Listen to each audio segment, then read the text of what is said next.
আইএসএফের পর্যবেক্ষককে অপহরণ তৃণমূলে এই মুহূর্তে যে খবর জানাচ্ছি আপনাদেরকে, হারোয়ায় আইএসএফের পর্যবেক্ষক যার নাম হচ্ছে পিয়ারুল ইসলাম, তিনি নিখোঁজ ছিলেন। শাসন থানায় স্মারকলিপি কর্মসূচির পরই বেপাত্তা, আর পরে আবার রাজারহাট থেকে উদ্ধার করা হয় সেই ব্যক্তি অর্থাৎ পিয়ারুল ইসলামকে। টিএমসি ব্লক সভাপতি এবং অঞ্চল সভাপতির মদতে অপহরণ করা হয়েছিল তাকে। রাজনীতি ছাড়ার জন্য হুমকি দেওয়া হয়েছিল এই আইএসএফ নেতা পিয়ারুল ইসলামকে, এমনটাই জানিয়েছেন তিনি। আইএসএফ এর পর্যবেক্ষককে অপহরণ করে তৃণমূল নেতৃত্ব। হারোয়ায় আইএসএফ এর পর্যবেক্ষক যার নাম পিয়ারুল ইসলাম, তিনি নিখোঁজ হয়ে পড়েন হঠাৎ করে এবং তাকে কোনো রকম ভাবে খোঁজ পাওয়া যায় না।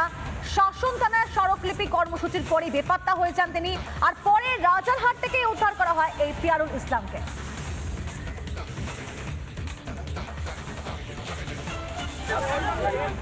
করেছে তৃণমূল হসপিটালে। আমরা আপাতত নিয়ে যাচ্ছি রেগজোয়ানি হসপিটালে পিয়ারুলকে, দেখি এরপর কি করা যায়। আমরা পুলিশের যাব এবং সবাই রেগজোয়ানি হসপিটালে চলে আসুন। এই সবাইকে ফোন করো। পিয়ারুলকে অসম্ভবভাবে মেরেছে, এখানে একটা জায়গায় পড়েছিল, মানে রক্ত, এই যে আপনারা দেখুন কিভাবে মেরেছে, রক্ত এই যে দেখুন আপনারা। পিয়ারুল কিছু বলো একটু। জিলেদারে ওকে খুবই মারধর করেছে তৃণমূল এর দুষ্কৃতীরা। দেখো রেগজোয়ানি হসপিটালে আমরা আপাতত নিয়ে যাচ্ছি রেগজোয়ানি হসপিটালে। পিয়ারুল ইসলামকে মারধর করা হয়েছে এমনটাই অভিযোগ সামনে আসে।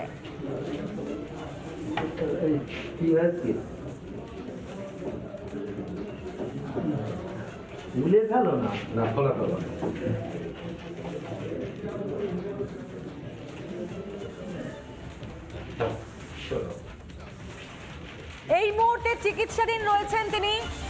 তাকে মারধর করেছে তৃণমূল নেতৃত্ব, এমনটাই জানিয়েছেন তিনি। ইন্দাশিস আমাদের প্রতিনিধি কি ছবি তুলে ধরেছেন দেখাবো আপনাদেরকে।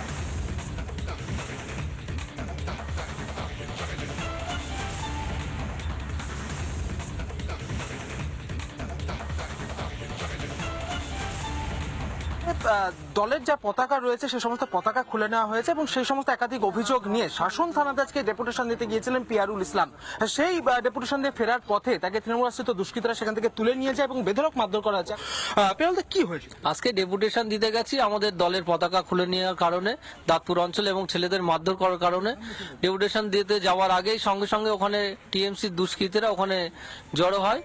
জড়ো হওয়ার পরে আমাদের লেখার পরেই সঙ্গে সঙ্গে আমাদের হাত থেকে ওটা কাগজটা কেড়ে নিতে চেয়েছে, কিন্তু আমরা দিই না। আমাদেরও 20-30 জন ছেলেরা ছিল। এবার হঠাৎ করে পুলিশ ওখানে শাসন থানার কুণালবাবু ছিল, কুণালবাবুর সামনে আমার ধরে টানা হেঁচড়া করছে জিয়াউল, শাসনের যুব সভাপতি। এবার তারপরে পুলিশ আমাদেরকে উদ্ধার করে ভিতরে নিয়ে গেল। ভিতরে নিয়ে গিয়ে আমাদের একটা রুমে বসিয়ে রেখেছে। 7-8 জন ছেলে ছিলাম, বাকিরা মারধর খেয়েছে, বাইরে মারধর করে পালিয়ে গেছে। পুলিশ ওখানে ছিল, আপনারা বার হবেন না, এখান থেকে আমরা কিছু করতে পারবো না, সেফটি নেই। তাহলে থানায় সেফটি নেই, তাহলে কি করছে, কিসের জন্য থানা আছে, এটাই হচ্ছে জানার বিষয়। জিয়াউল, আসের, মনি এবং ওদের লোকজনরা আমাদের উপরে চড়া হয়ে আমাদের ইচ্ছাকৃতভাবে হ্যাকেল করেছে এবং মারধর করার চেষ্টা করেছে। আমাদেরকে শাসন থানার ভিতরে রেখে দিয়েছিল। প্রায় 2 ঘন্টা পরে ওখান থেকে ওনারা চলে যায় এবং আমি বেরিয়ে আসার আগে ওখানে দেখলাম একটা সাদা স্করপিও খড়িবাড়ির দিকে চলে এসছে। আমার যত সম্ভব মনে হয় জিয়াউল, যেহেতু আমি ভিতরে আটকে ছিলাম, আমাদের ছেলের কীর্তিপুর 2 নম্বর অঞ্চল রাজার থানার অন্তর্গত, তারা পথ অবরোধ করেছিল, জ্যাম ছিল বলে আমি ওখানে নেমে গেছি। নেমে হেঁটে আমি আসলাম, যেহেতু আমার গাড়ি আসছিল রাজার থেকে। হঠাৎ করে 2 জন এসে আমাকে জিজ্ঞাসা করছে যে আপনার নাম পিয়ারুল? আমি বললাম হ্যাঁ। বাইক নিয়ে এসেছিল, বাইক নিয়ে বলতে পিছন থেকে একজন এরকম মুখ ধরলো, তারপরে আমার গাড়িতে তুললো, সাদা গাড়িতেই তুলেছে, স্করপিওতেই। তারপরে আমি বলতে পারি না। তারপরে এখানে এসে আমাকে মারধর করেছে। মারধর করে আমাকে বললো যে পরবর্তীতে বারাসাত 2 নম্বরে যেন না দেখি, দেখলে কিন্তু মার্ডার করে দেবো। একদম 3-4 জন আছে, মুখে ডাব বাঁধা, বললো দেখলে মার্ডার করে দেবো, আর এই পরবর্তীতে বারাসাত 2 নম্বরে ঢুকবি না, আর আইএসএফ তুই সংগঠন যেন করবি না, করলে কিন্তু তোর খবর আছে। আমাকে ধরে নিয়ে চলে এসছে, কিডন্যাপই বলা যায়। ধরে নিয়ে এখানে আসার পরে তারপরে এখান থেকে আমি যখন ওরা আমাকে ছেড়ে দিয়ে আমাকে ফেলে চলে গেছে। যাওয়ার পরে আমি এখান থেকে, আমি এই ঝিলের ধারে, এখানে আমি জায়গাটার নামও জানি না, পরে শুনলাম এই রেগজোয়ানি হসপিটাল থেকে এখান থেকে কাছে। তারপর আপনি উদ্ধার হলেন কিভাবে? আমি ফোন ছিল আমার ফোন নিয়ে আমি ফোন করেছিলাম এদেরকে। তারপর ওনারা গিয়ে আমাকে উদ্ধার করেছে।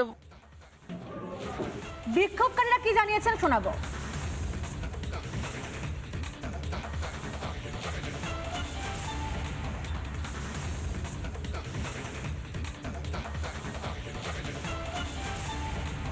থানার পুলিশ প্রশাসন পিয়ারুল ভাইকে যতক্ষণ নিরাপদ ভাবে আমাদের হাতে এখানে এসে তুলে না দিচ্ছে ততক্ষণ এই রাস্তা অবরোধ হবে।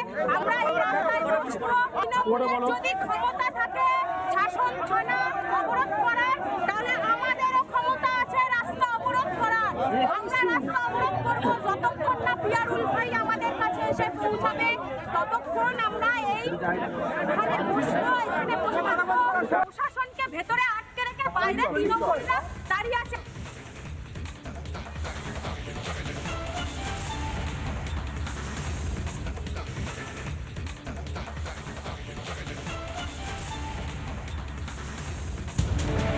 নানা ধরনের কন্টেন্ট দেখার জন্য লাইক করুন, শেয়ার করুন আমাদের ফেসবুক পেজ, সাবস্ক্রাইব করুন আমাদের ইউটিউব চ্যানেল।